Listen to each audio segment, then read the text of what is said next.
Welcome to the Go Hard Chick podcast, your podcast for all things health and wellness for women.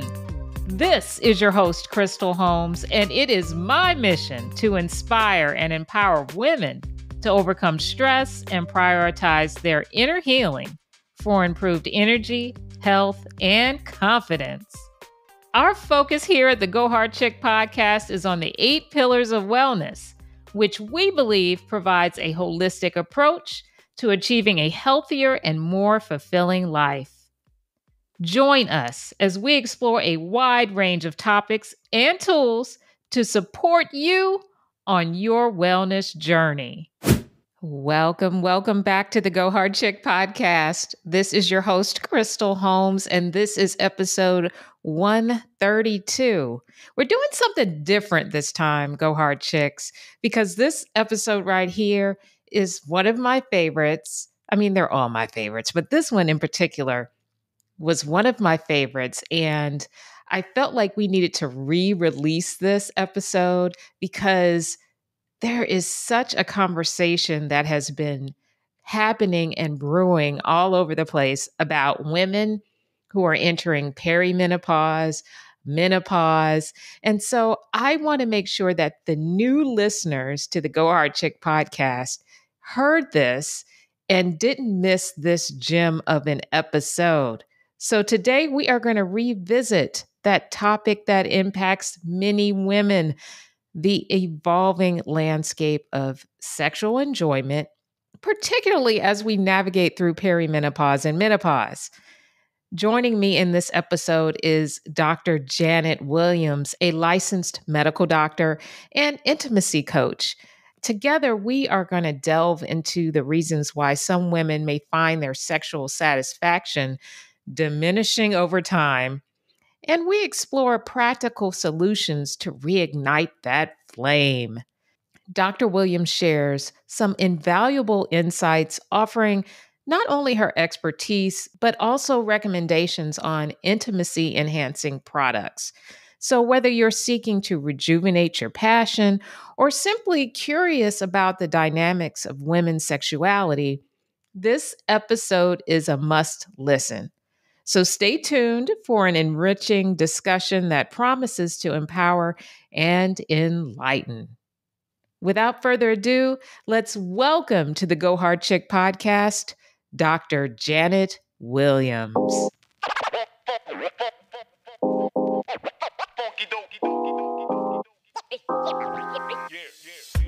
Welcome to the Go Hard Chick podcast, Dr. Williams. I'm so thrilled that you are here today. Thank you for having me. It's great to be here. I am really excited about this topic. I have to say it's for personal reasons. Okay. I mean, we're going to talk about sex and intimacy today. And Dr. Williams, many of the women that listen are in kind of my age group. Mm-hmm. And, you know, we're in the perimenopause, menopausal age group. I'm not afraid to say it. Yes. I mean, and I don't know about loud and proud, right? Loud and proud. I don't know about them, but I feel like my libido is not the same. So yes. I want to talk about this. I do. So I'm going to stop babbling because I want you to introduce yourself to the listeners, please. Okay. So my name is Dr. Janet Williams. I am an obstetrician gynecologist. I've been in clinical practice for 20 plus years. And more recently, in the last couple of years, I've started a couple other ventures. So the first thing is I'm the founder of an online shop called intimatewellnessshop.com. And that's where you can find all of the doctor-curated sexual health and wellness products. And then also I am the founder of another program essentially called goodgroove.com. And that's where I do intimate life coaching. And so that's kind of what we're going to be talking about a little bit today. And I'm also the author of the Amazon best-selling book, Why Don't I Like Sex Anymore? And so this is the topic for our hour here today, right? Yes, yes. And I want to talk about that. And I want to talk about the book. But why don't I like sex anymore, doctor? Well, it's actually very multifactorial. So there's not necessarily one thing that causes it, but for a lot of women in perimenopause and menopause, this is a time in life where there's a lot going on. Okay, so a lot of us are, in the mid part of our career. Many of us have children that are getting close to college, getting ready to move out of the house. So you've got that whole empty nester dynamic. You have parents that may be aging. You yourself may be dealing with some medical issues. You might have friends that are dealing with medical issues, or God forbid, you've lost somebody close to you. So it's a time where there are a lot of things going on in our lives that can affect our overall sense of well-being, which is definitely going to affect your desire. And that's when we talk about libido, what we're really talking about is desire. And that kind of can be split into two things. So you've got the, more active desire where you yourself go out and you're like, I want sex. And so you might find that in the past, that desire was like very strong, and now it's not there anymore, or has diminished significantly. And then there's also responsive desire. So, when your boo comes to you and is like, hey, girl, let's head upstairs, and you're not feeling it, that's the responsive desire piece. So when we're talking about libido, we're talking about those two things, and, both of them can be dramatically affected. Yeah, you mentioned some things. I mean, just with life in general, I know that's probably just playing a role. All of the responsibilities, work, stress. And I mean, I'm in a relationship with my partner. I mean, we've been together for some years now. Mm-hmm. And obviously, I mean, we live together. And sometimes I feel like it's a combination of, you're here every day. It's just a routine. Like, don't bother me. Mm-hmm. I'm tired. I'm stressed. I'm this. But I also feel like it's something else, you know? Right. So yeah, there's definitely some physiologic, parts to this. So it's not just like emotional things and, stress and what's going on in your life. But there's also some physiologic changes that happen in terms of our hormone levels, namely estrogen and testosterone. So those tend to fluctuate, like initially will fluctuate in perimenopause. So you might be one day you're horny and it's like, let's go, babe. And then the next day you're like, I'm not feeling it. And some of that has to do with those hormonal fluctuations. A lot of times people will talk about, when you're in your 40s, it's the best sex of your life, which it can be. But some of that is, some of that is related to those fluctuations in the hormones that we see. And so that may be a part of what's going on. How would you suggest a woman begin trying to explore what is going on, to try to, I guess, figure out what is happening and pinpoint it? Or is it better just to try to figure out ways that they can improve? I don't know. How do you help us? Right. So that's exactly why I wrote this book, right? So because it is so multifactorial, and you may not know, it's almost like innately, like there's something going on, but I know exactly what it is. And so that's kind of what I lay out in my book. So I have this part about like doing a quick start. So the quick start to that is basically getting some sort of self-care routine. A lot of times women we're moving, like, again, I said, like maybe you're taking your kids, schlepping them to, ballet, dance, whatever, all of these things that you're doing and responsibilities with your job. And a lot of times, especially for women, especially women of color, especially Black women, what I've seen is that we don't really take that time for ourselves. We'll do it for our family. We'll do it for our, partners and our loved ones, but we won't necessarily take the time that we need for ourselves. So the first part is to, establish some sort of self-care routine. And what that does is it allows us to connect with ourselves and begin to see what's going on in our bodies. Sometimes we're not in our bodies, we're just sort of thinking about the next thing. And so we're not really in tune with what our bodies are doing, where our pains are, if we're holding any emotional stuff in our bodies. So that's the first step, is getting that self-care regimen. And then another thing that I talk about is just sort of all of the anatomy, all of the sort of physiology, the things that happen in our bodies as we age, some common problems with the reproductive system, getting some better understanding of what's going on there. A lot of us don't even know what the outside of our genitals are called. It's the vulva. We refer to it as the vagina, but it's actually not. Like, the inside is the vagina. So having just some basic, sex education, I call it adult sex education, where, we revisit what we learned in our 8th grade or, 8th or 9th grade health class. Like, maybe we didn't get that education. So revisiting that, and then getting a better understanding of what's going on in your body. If you have fibroids, for example, a lot of women do. What does that mean? Where are your fibroids? Are they interfering with, what's going on? Like, having a better understanding of what's going on in your body and not being afraid of it. A lot of us are afraid of, what's going on. So getting that understanding from a medical standpoint, and that's where you kind of check in with your doctor and see if there's anything that we need, the hormonal, effect on our bodies. And then once you've done that step, you can kind of then begin to see what sort of repairs that you might need. Repairs or aids, I should say. So those are the steps. Mm-hmm. Now, I'm probably jumping ahead of myself, but you said That's repairs. Okay. Repairs or aids? What are we talking about?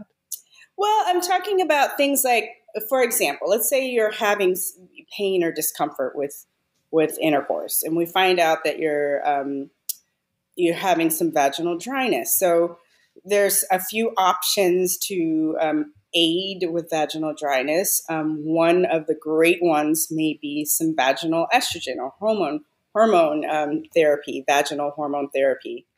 And so that's something that you would talk to your doctor about, getting a prescription for that.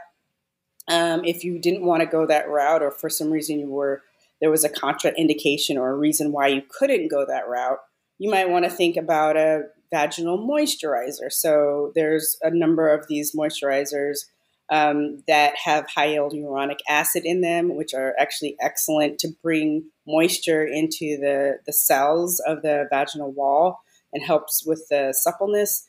And so that's a great option for someone who doesn't want to do the vaginal estrogen. And then, different types of lube, so there's water-based lube, there is oil-based lube, there is silicone-based lube, there's hybrids, and they each have, pluses and minuses. So whatever, once you figured out what's going on in your body, you can then decide which one kind of works best for you. So there's lots of different options, but we have to know about like what's going on in our body and how these options might help us, Got it. Now, okay. Mm-hmm. I want to get into this vaginal dryness. Yes, let's get into it. What causes that? Right. So it's that estrogen. The estrogen levels are low. I kind of think about it like your lips being chapped. The estrogen helps the moisture in the lips and the texture. Actually, there's these little ripples in the vaginal tissue. And when the estrogen levels go down in menopause, we see those ripples kind of flatten out a little bit. And the moisture and lubrication that is released from those cells decreases. So the tissue gets thinned out. It gets, it's not like actually dry to the touch, but there's less lubrication. And so when you're having intercourse and you start feeling this discomfort, maybe there's burning after you finish, that's related to those estrogen levels being low and that's what that dryness is happening. And you're getting these little micro tears, in fact, that are causing that burning. But if you've ever had chapped lips in the winter time and you're licking your lips and it's like burning, has that happened to you before? Yeah. It's the same kind of process, except in your vagina, right? And you use a little chapstick to put on there. The chapstick would be like a lubrication, so like the oil-based lubrication. So I'm trying to make a parallel, but it's sort of an analogy to that. Okay. If that makes sense. That makes sense. So the estrogen levels go low. The function of the estrogen is to keep those tissues supple and soft. And when those estrogen levels go low, that supple softness goes away. And then you have sex and it's like rubbing and it's painful. And so sometimes you don't even realize that that's what it is, but it's a feedback loop. If you're having pain with intercourse, that's going to change your desire because your brain is like, that it hurts when we do that, so I don't want to do that. Right. Okay. Yeah. This may be a dumb question, but nope. No dumb questions here. All right. I associate being able to naturally be lubricated with my desire to have sex.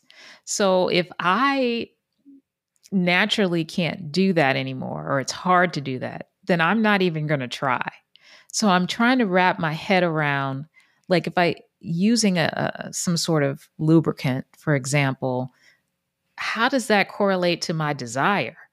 Or maybe are women wanting to have sex, but then is the desire there, but then they just can't lubricate adequately? Okay. Right. So now we're talking about the next or another part of sexual function. So desire is one aspect of it, and that's like what you feel like if you want to have sex, or your response to sex, sexual stimuli. And then the next thing we're talking about is arousal. So arousal is your body's response to the stimuli. So it's more of a physiological thing where it's, now your body has realized there's a stimuli. The brain sends a message to the genitals to increase the blood flow. That blood flow and hormone release causes that lubrication. And then that lubrication then increases the nerve sensitivity. And then it tells your brain, man, you're turned on. And it just like it continues the cycle, right?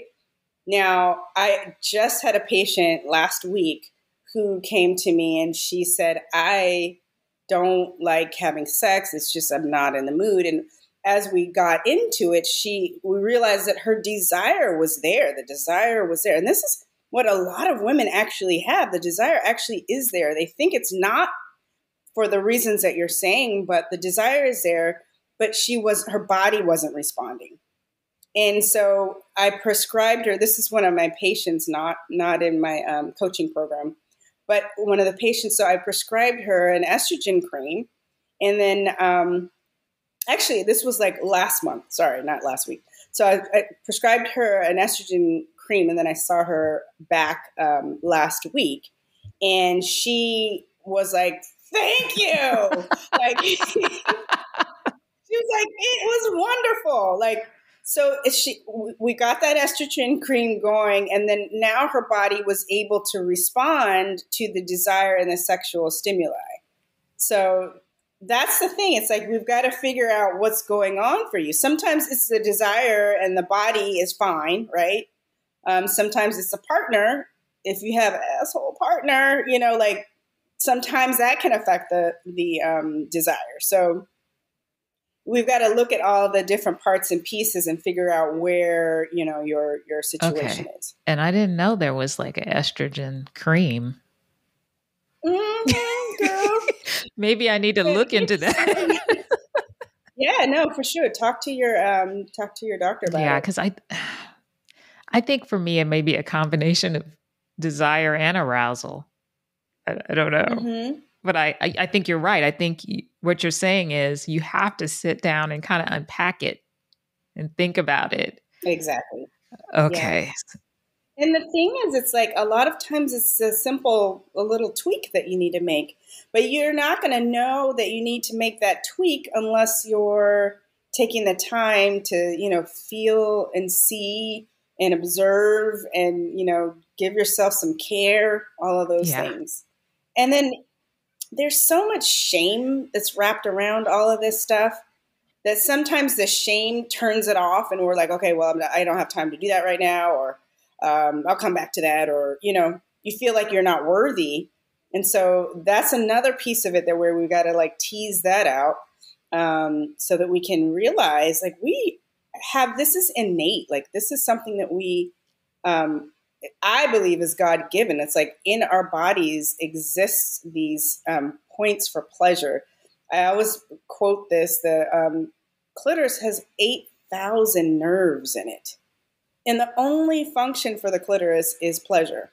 Doesn't do anything else. Think about Yeah. that. And I think you hit it on the head. It's, shame.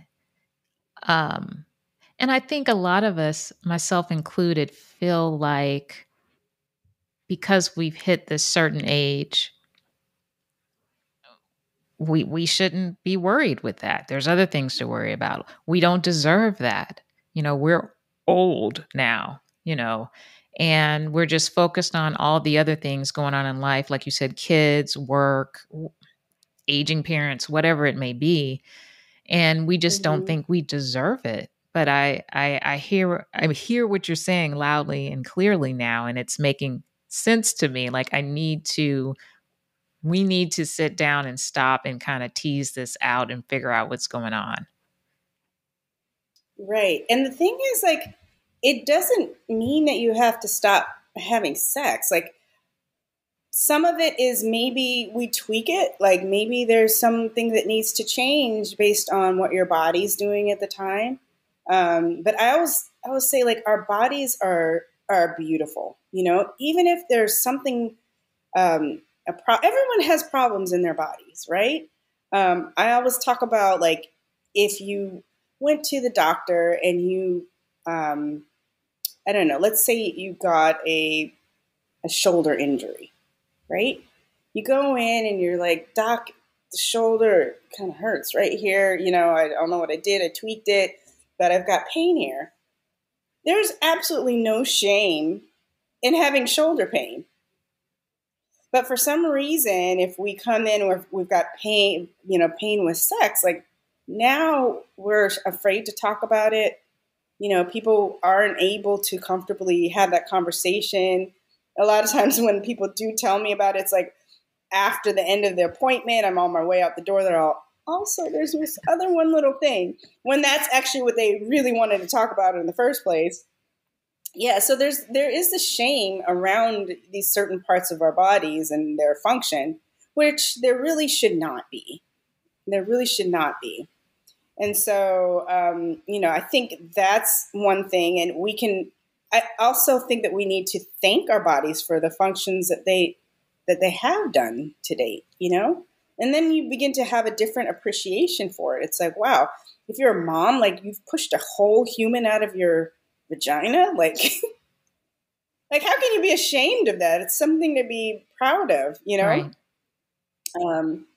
And even if you're not a mom, like your vagina is holding your body, the pelvic floor is holding all of your organs in. It's not falling out necessarily. Sometimes it does, but all of these things that our bodies do for us. So we have to like be thankful. And there's actually studies that show that gratitude helps our health.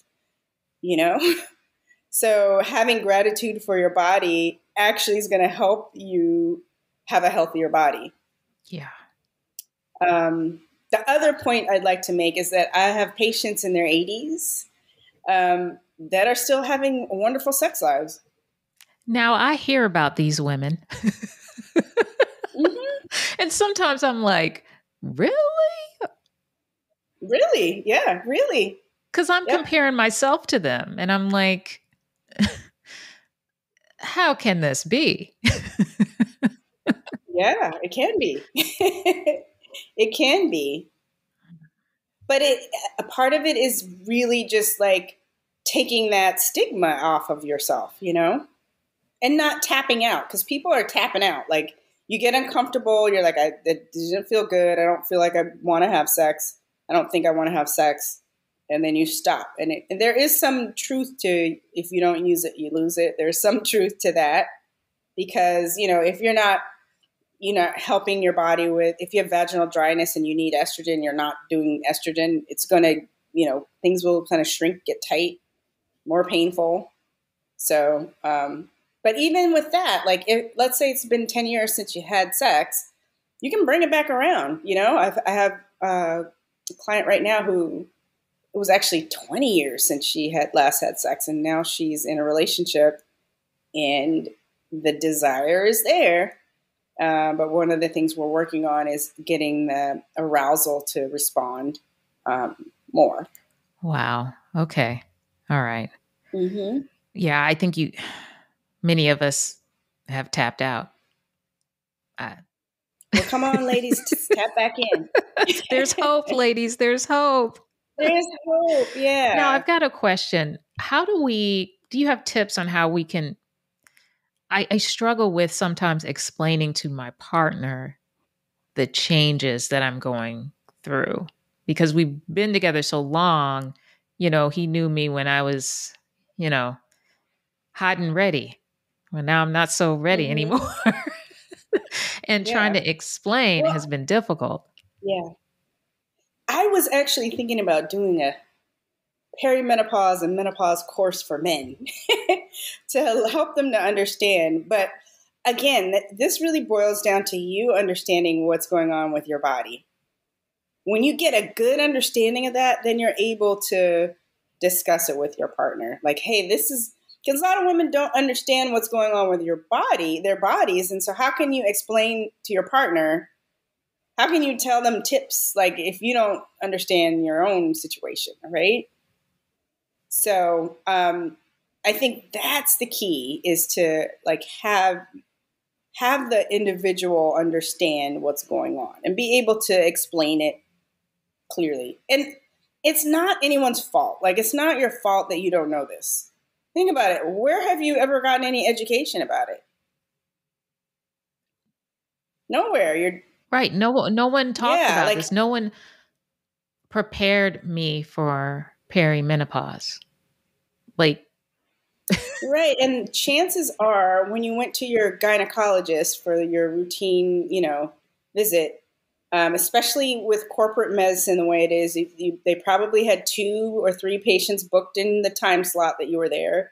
So when you finally got to see the doctor that you waited a month and a half for your appointment, she had like 15 minutes to get everything done. And you probably didn't have time to talk about that or even know that you should ask about it, So all of these things are issues that come up. And that's was one of my frustrations as a clinician, is just not having the time to dedicate to, women for this issue. And so that's a big part of the reason why I started goodgroove.com, where I'm doing the coaching. Right now I have a lot of one-on-one clients where it's just get the time to explain everything and have an understanding and work on goals and talk about like how to communicate once you have that understanding. So, but yeah, the key is really going to be having your own understanding of what's going on. Yeah. And that's why I wanted to have this conversation, because a lot of us don't have an understanding. No one prepared us. My mom didn't tell me about perimenopause or menopause. It's like a secret. And then one day you turn 40-ish or whatever, and you're like, oh. It's like, surprise! All of these horrible things happen. Now you can't sleep through the night. And your joints hurt. hot Right. flashes, all And of that's the these only thing things. you Yeah. really hear women complain about or talk about is, hot flashes, but then it kind of stops there. And Yeah. so then you get in this place and you're like, what? Am I menopause? Is it perimenopause? Like, what is going on here? Yeah. So yeah, So, well, just for some clarification around perimenopause and menopause. So, menopause on average for most, women happens around between 50 to 52, somewhere in there. And technically, what menopause is when you've not had a period for an entire year. So, let's say you've gone, 11 months and then or you've gone 10 months and then you have a period on the 11th month. You're not in menopause yet. It's perimenopause. So once you've gone that full 12 months, no period, then you're in menopause. And so once you're in menopause, you're forever postmenopausal. Like you're always in menopause. Now, if you have bleeding after that, let's say you went 3 years, no period, and then suddenly you have a period, that may be abnormal bleeding. So we call that postmenopausal bleeding. So if that is the case, you want to check that out and make sure there's not any, funny stuff going on, no polyps or growths inside that are causing that bleeding. okay. So, and then the perimenopause is those years before. It can be, 7 years before, where those hormones are fluctuating. You may have some irregularities in the periods. Again, all of these symptoms, hot flashes, vaginal dryness, all of this, kind of back and forth related to the fluctuations and overall decline in the estrogen levels in your body. Okay. Thank you for that, because I didn't learn that definition until very recently, when I went to Yeah. see my OBGYN a few months ago, and I was like, oh, okay. Well, I'm definitely perimenopausal. Yeah. Yeah. So that is it's very common. And I'm telling you, like, not knowing that is also very common. So I want us to leave without feeling shame about these things and knowing that there's solutions, there's options. It's just a matter of like digging in a little bit to see what's going on with you. Yeah. Now, I've heard of this term, but I want you to explain it. What is the orgasm gap? What is that? Right. Yeah. So the orgasm gap is essentially this pretty sad, right? So in heterosexual couples, there is a disparity in the ratio of orgasms that people have. So men in those heterosexual couples or partnerships tend to, across the board, have an orgasm. Whereas women are less likely to have an orgasm. And that's, something on the order of 60% are orgasming or less, which is, that's not fair. And so a lot of it has to do with our understanding of how people orgasm, and this myth that, vaginal intercourse is the only way that women are supposed to orgasm, or that's where in most people's mind, in media, when you watch a movie that's what they show. They'll show a woman like, oh my God, like from vaginal intercourse. And it's not necessarily the case, again, like there may be some, there is some innervation of the clitoris, but the clitoris is on the outside and it actually branches outward and inward into the vagina, a little ways into the vagina. So there are ways to stimulate the vagina that will bring that about. But most people don't know what it is. They don't know how to do that. And a lot of women, again, if we know that anatomy and we know how to do that for ourselves, then we can tell our partners, hey, listen, this is actually what, works for me, and again, different things work for different people. But having that knowledge about what those different things are and how to access them, will really make the difference. Yeah, and really has nothing to do with, perimenopause, menopause. I mean, that gap exists even in It exists like day one for a lot of yeah. people. Yeah. I mean, I was in my 40s before I had like my real first orgasm, like 40s, that's a lot of years um, to not know that.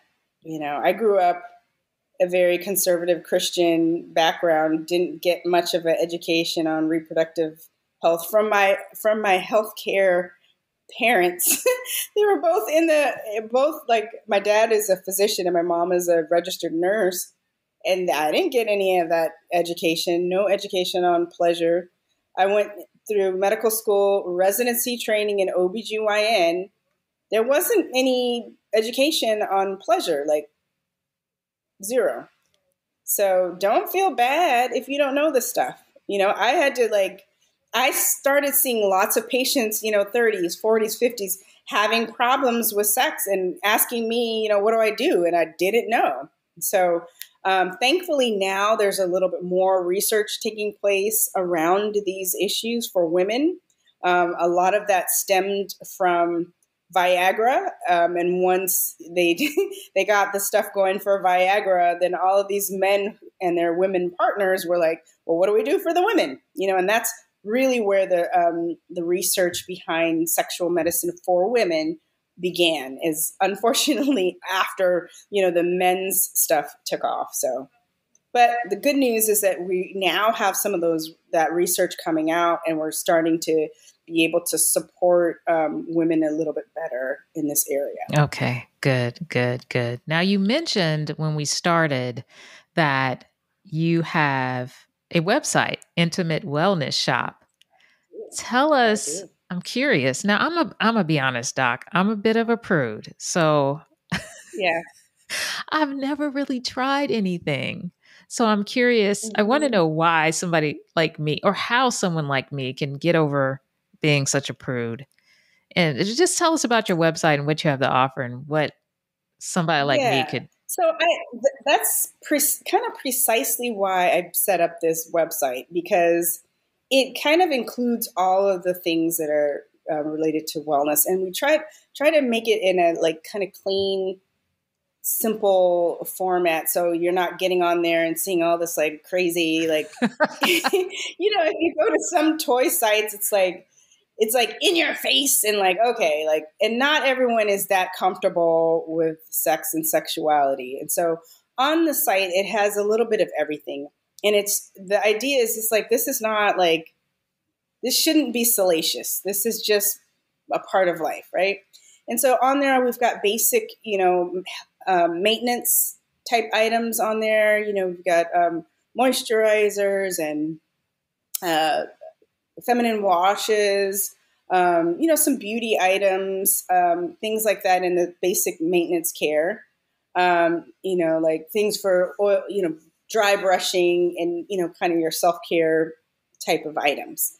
Then we've got some relief items in there too. So if you have hot flashes, there's, a few items on there that will help with that.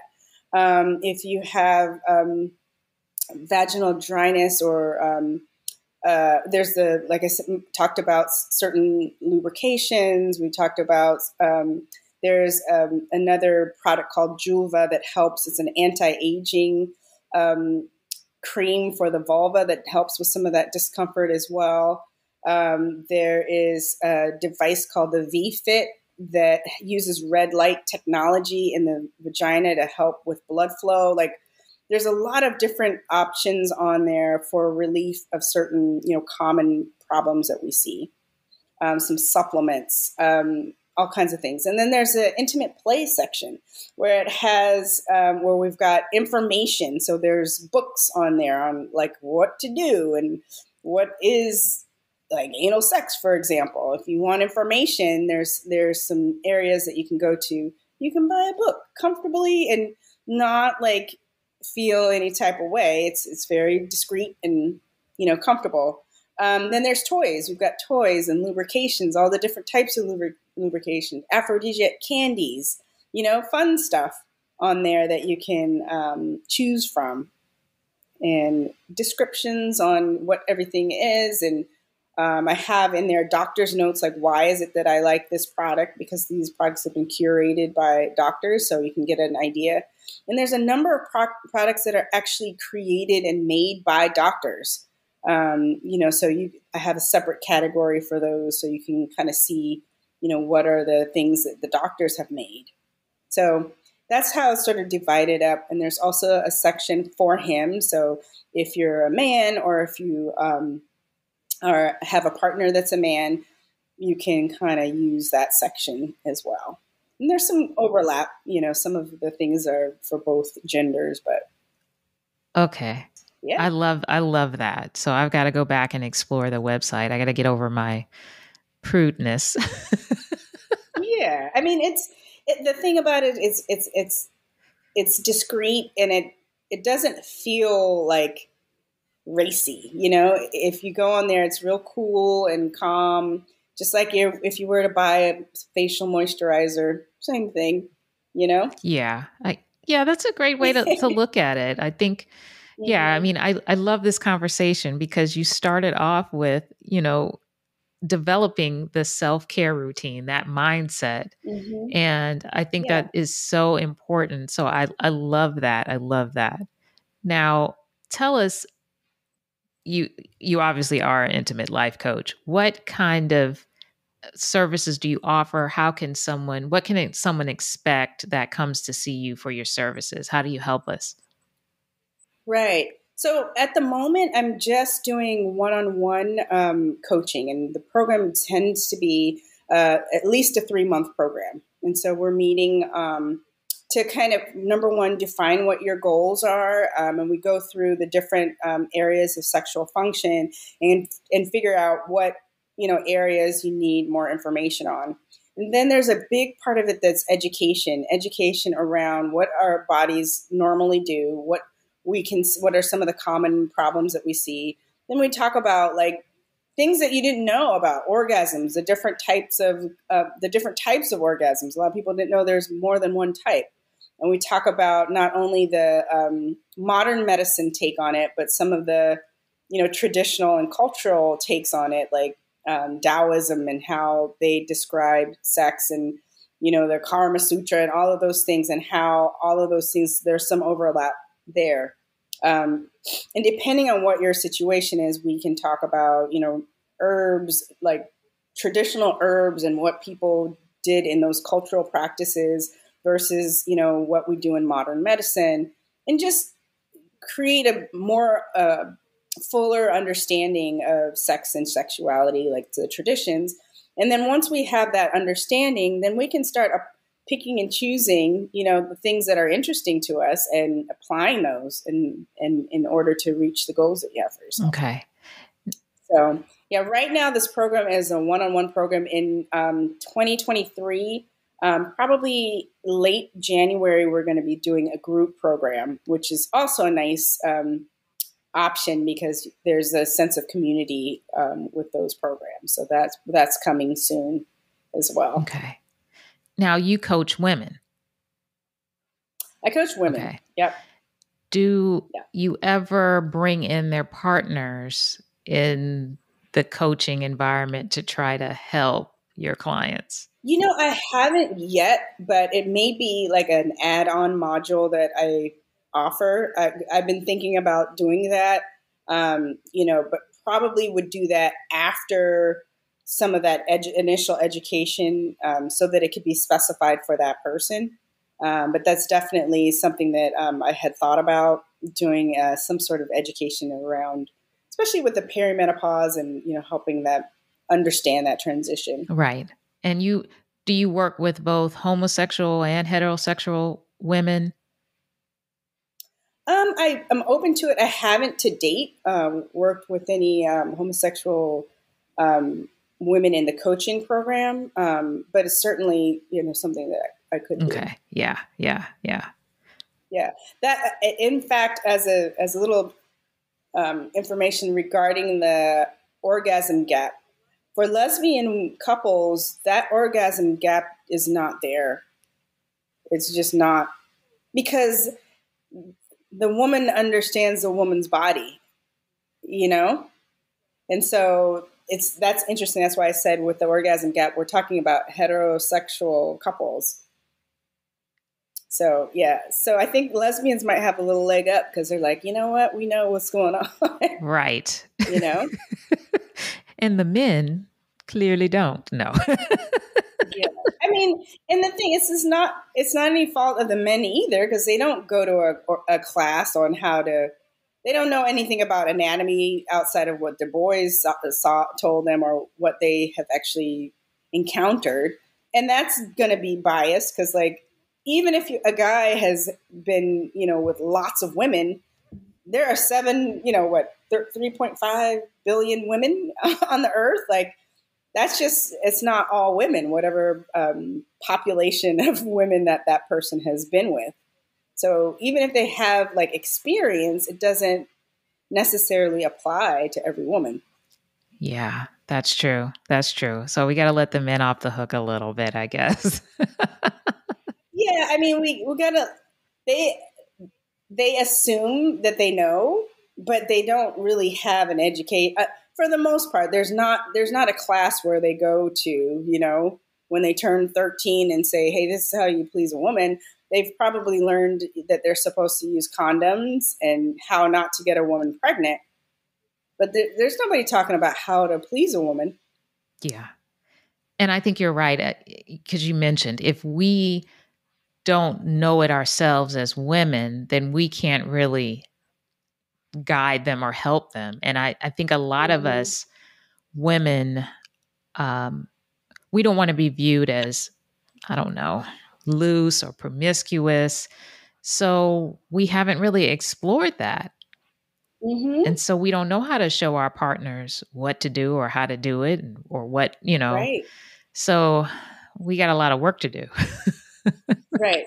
And then again, it's that shame piece that comes in because, we're not taught that we're beings that have a right to that pleasure. Where a lot of us are taught like it's like taking care of a man, taking care of your man.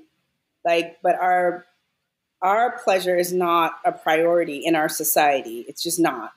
And we need to change that narrative. Like, definitely that is something that needs to be changed. And so while it's changing, that's why I'm here. That's why I'm here, because I think that one-on-one coaching makes it a more comfortable conversation. It's fun. Like, I have fun with my clients, it takes away that like, oh, I don't know about this, and it allows you to relax and freely ask your questions and get understanding without that like stigma of the world on us, because it's our own private cocoon, and you can ask us questions and find out about your body, and you leave with the confidence that you can now go to your partner like, no, this is what actually works for me, Yeah, Dr. Williams, I so appreciate you because this is what you offer is it's so needed. It truly is. And I thank you for that. Now, for those of us, if any of the listeners want to reach out to you and find out about your services, how can they find out more about you? Yeah, so you can book a call with me, a complimentary call on goodgroove.com. That's where the coaching service is. If you wanted to kind of check out some of the products on your own, you can go to intimatewellnessshop.com and then follow on social too. So at Intimate Wellness Shop for Instagram, and then at Good Groove Co. For Instagram for the coaching. So both places I have like lives that I do sometimes, and little snippets, and we talk about all of these issues there. So please follow us. Oh, and then also the book, I have, I'm giving away a free copy of the book to your listeners. So you just go to whydon'tIlikesexanymore.com and you can register there to get the free download. Oh, wow. And there's some great illustrations in there that shows the anatomy and better understanding of, we talked about the clitoris and where everything is located. So you can kind of do some of the DIY stuff there to find out more information. And the book has a lot of the breakdown of all of this. Dr. Williams, that is a great gift. Listeners, you better go and download this copy. You'll find the link in the show notes. I'll make sure that it's there. Thank you so much, Dr. Williams. This was a really special conversation. I really enjoyed it, and it's got me thinking I got some work to do. Yeah. I mean, and don't feel heavy about it. Like there are options, I've seen women turn things around and get the desire back, get the arousal back. It's not over. It's not over. Okay. That gives me hope. It's not over. Thank you so much, Doctor. You're welcome. Before we conclude this episode, I want to give a massive shout out to our incredible Go Hard Chick community. Your support fuels my fire, and I am so grateful for each one of you. If you love what you're hearing, share the love. At the heart of this podcast is the belief that we can all live a happier, healthier, and fuller life. So we need the word to get out to as many Go Hard Chicks as possible so they too may gain valuable information by being a part of this community. And of course, leave us a rating and review on Apple Podcasts or rate us on Spotify. It really helps. Until next time, Go Hard Chicks, take care.